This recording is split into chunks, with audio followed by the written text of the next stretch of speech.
जाय बिथांमोनहा आंनि भिडिअखौ 100आव 100% नोंथांमोनहा इउज खालामगासिनो दं नङा होमबा जाय बिथांमोनहा आं बिथांमोननिसिम गुरै खावलायहरनो सानदों हेलो लोगोफोर खुलुमबाय आंनि मुङा अमृत बसुमतारी नोंथांखौ बड' इउटिउब चेनेलाव बरायबाय जाय बिथांमोनहा दिनै आंनि चेनेलाव गोदानै भिजिट खालामफैदों नोंथांमोनखौ आंनि गोसो गोरबोजों बरायबाय आरो नोंथांमोनहा बे चेनेलखौ साबस्क्राइब खालामनानै हो आरो जाय बिथांमोनहा अलरेडि साबस्क्राइब खालामखांबाय नोंथांमोननिसिम आंनि गोसो गोरबोनिफ्राय रोजा रोजा साबायखर बावनाय थाबाय और जितने भी लोग ये मेरे चैनल को सब्सक्राइब किया है मुझे सपोर्ट किया है आप सबको मेरे तरफ से बहुत बहुत थैंक्स आरो जाय बिथांमोननो आंनि नाम्बारनि गोनांथि जादों नोंथाङा भिडिअखौ गुदिनिफ्राय जोबजासिम नायलाङोबा आंनि नाम्बारखौ मोननो हागोन नोंथाङा कमेन्टआव सोंनांगौनि गोनांथि फैनाय नङा आरो जाय बिथांमोनहा आद्रा खिद्रा नायगोन बे बिथाङा मोननाय नङा नाम्बारखौ बेनिखायनो गुदिनिफ्राय जोबजासिम नायलांदों आंनि नाम्बारखौ नांगौब्ला गोबां सुबुंफोरा कमेन्ट खालामहरदों नोंथांनि नाम्बारखौ नांगौ आदा नोंथांनि नाम्बारखौ नांगौ होननानै दा बेनिखायनो नोंथाङा गुदिनिफ्राय जोबजासिम भिडिअखौ नायलांबानो आंनि बे मबाइल नाम्बार बा WhatsApp नाम्बारखौ मोननो हागोन नाथाय नोंथांमोनहा आंखौ WhatsApp मेसेज खालामग्रोनांगोन कल खालामनायनि सिगां नङाबा आंबो गोबां बिजियाव थानाय जायोना बेनिखायनो आं दा बेखौ गुरै नोंथांमोननो फोरमायखाबाय दा नोंथाङा भिडिअखौ जोबजासिम नायलांबानो जाबाय गुदिनिफ्राय दे बिदिब्ला भिडिअखौ स्टार्ट खालाम आङो मोनसे नोंथांमोननिसिम गुड निउस लाबोदों नोंथांमोन बुंनो थाङोब्ला आंनि आरोखि गुड निउसआ माने नोंथांमोननि हेफाजाबाव बा नोंथांमोननि सापर्ट खालामनायाव आङो बे गुड निउसखौ मोनदों दा बेनो नायदो नोंथांमोन गुड निउसआ सासे इउटिउबार बा सोरबा इउटिउब चेनेल खुलिनायनि गुबै थांखियानो बेनो नोंथांमोन बे बुस्थुखौ माबोरैहाय मोननो हागोन बेनो दा बियो गुगोलनिफ्राय फैदों गुगोलनिफ्राय नोंथांमोन बेहाय गुगोल लिरनाय दं बियो बिनिफ्राय जोंना इन्डियायावहाय मुम्बाइनिफ्राय फैनाय जायो नोंथांमोन मुम्बाइनिफ्राय बेखौ आङो 6 नभेम्बर बे दाननिनो 6 तारिखआव 6 तारिखआवहाय आङो बे बुस्थुखौ एप्लाइ खालामदोंमोन बिनिफ्राय माखासे दा फुजाफोरनि हलिडेज थाबायना बाहाय एसे लेट जादों नङाबा मुम्बाइआ बारा गोजान नङा एसे थाब सफैगौमोन दा जोंहा पस्ट अफिसफोरा माखासे बन्द'फोर थानाय जादों नङा होमबा नैबे दिवालीनि हलिडेआवहाय दा बे हिसाबै बियो दिनै 9 डेज जाबाय 9 दिनावहाय आं बे बुस्थुखौ मोननाय जादों जोबोद माने एक्साइटेड जानानै दं दिनै खुसि जानानै दं गोजोननाय मोनदों दा बेखौ माने आङो नोंथांमोननि सिगाङाव आनबक्सबो खालामनानै दिन्थिगोन माबायदि नाम्बार फैयो बेवहाय नङा होमबा बेखौ अपेन खालामनानै बे गुगोल एडसेन्सनि सिङावहाय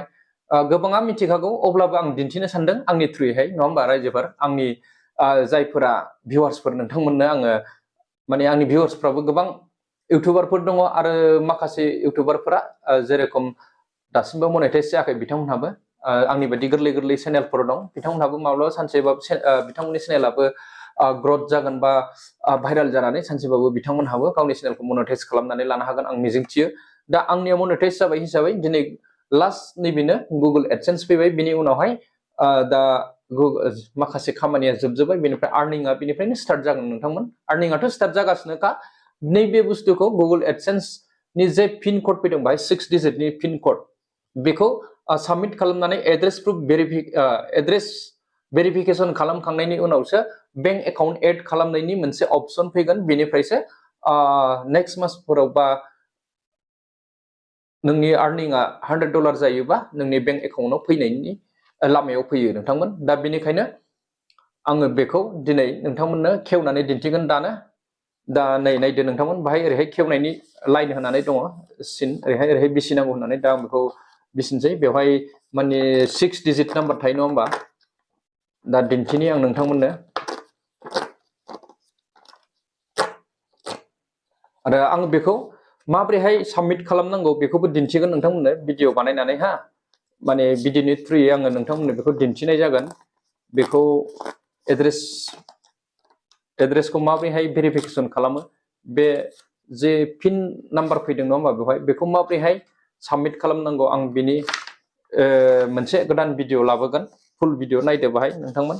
बेबायदि नाम्बार फैयो हा नोंथांमोन बाहाय मोनसे दं 1 2 3 4 5 6 डिजिटनि नाम्बार फैयो बाहाय इउआर पिन होननानै लिरनाय थायो नैहाय नोंथांमोनहाबो मोनगोन बे बुस्थुखौ माने नोंथांमोन बे बुस्थुखौहाय रावनोबो शेयार दा खालाम होननानै बुंदों दा आंथ' नोंथांमोननो शेयार खालामबाय आं एसे ब्लार खालामनाय जागोन आरो बेवहाय लिरनाय दङ माने गुगोलनिफ्राय नोंथांनिसिम मालाबाबो कल फैनाय नङा बे पिन क'डखौ सोंनो होननानै बाहाय लिरनाय दं दा बेनिखायनो नोंथांमोननाव सोरबाफोर नोंथांनि लोगोफोरा बे पिन क'डखौ मोनथिनानै बे पिन क'ड नाम्बारखौ खोन्थाहर आं गुगोल अफिसनिफ्राय बुंदों होननानै बुङोब्ला नोंथांमोनहा बेखौ शेयार खालामनो नाङा दा बेवहाय रोखा लिरनाय दंखायो दा आङो नोंथांमोननो शेयार खालामदों अब्लाबो आंबो ब्लार खालामगोन नाथाय बेखौ साबमिट खालामखांनायनि उनावहाय बेयो जेबो इउज गैला नोंथांमोन माबायावहाय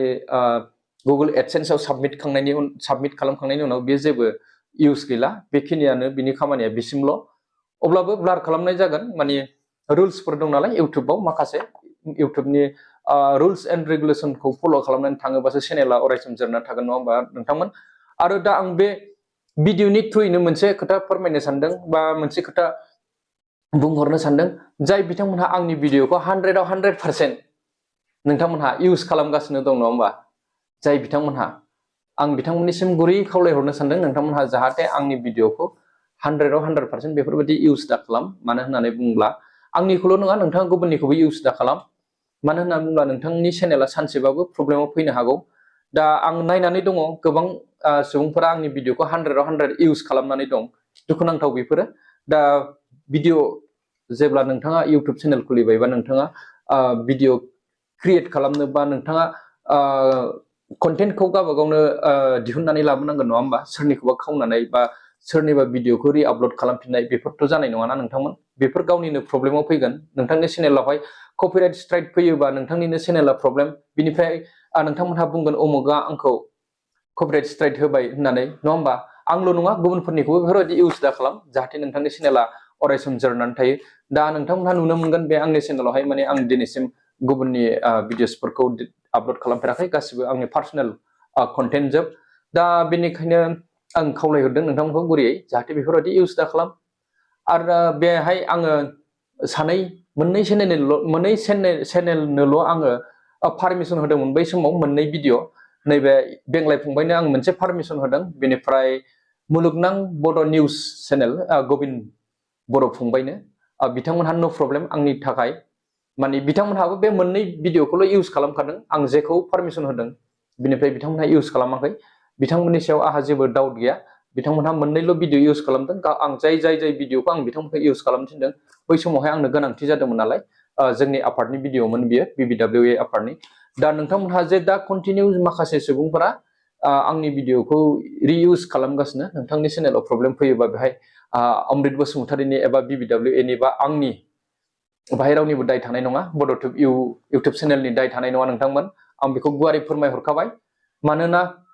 बयबो मोनसे कन्टेन्ट क्रिएट खालामनायाव जोबोद खस्थ'फोर जायो नङा होमबा जोबोद खस्थ' बा एडिटिं खालामनायफ्राव बा माबा मोनसे खस्थ'आनो जायो नङा होमबा भिडिअ खालामनो थाखाय दा बेनिखायनो नोंथाङाबो एसे मेहनत खालामनानै खस्थ' खालामनानै भिडिअखौ गावनि पार्सनेलि आपल'ड खालामनानै होदो नोंथांमोन जाहाथे गुबुननिखौ खावा आरो नों गुबुननि भिडिअखौ आपल'ड खालामनोबा बाहाय फिसा माने गुसुं लानानै बाहाय नों भइस अभार खालामनो हायो अब्ला नोंथांनि चेनेलावहाय जेबो इफेक्ट फैनाय नङा आरो सोरबाया फिसा भिडिअ इउज खालामनायाव नोंथांखौ कपिराइट स्ट्राइकबो होनो थाङा दा लं भिडिअ 100आव 100 बा 50% 30% बेफोरबायदि इउज खालामनाया दुखुनांथाव आरो दा दिनै बेखिनियानो नोंथांमोन आङो